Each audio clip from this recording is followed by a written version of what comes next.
هلو صاحبي ورن wanaagsan tahay caafimaad waxaan ku wari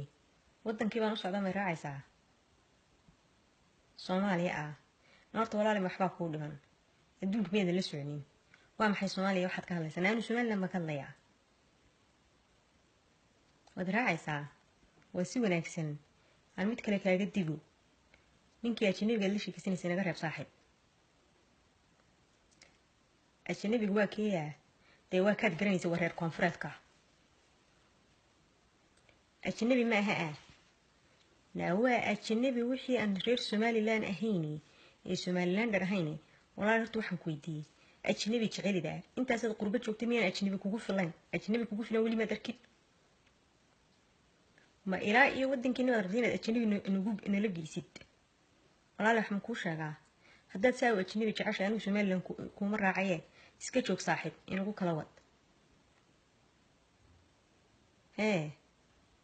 naa jacaylka hadda jira waxa weeye waa siyaasad jacaylka baynu siyaasad galay madan ogeyn oo dumarkii la yiri madartay qulux inta loo riday lagu yiri madartay kadida haddaad aragtaan inaan Somaliland ahayn na adduunka la soco saaxiib markaad aad go'aansatid inaad naga reebtid ninka ajnabiga ah baynu israacinaa inta ka horeysa maca salaama bye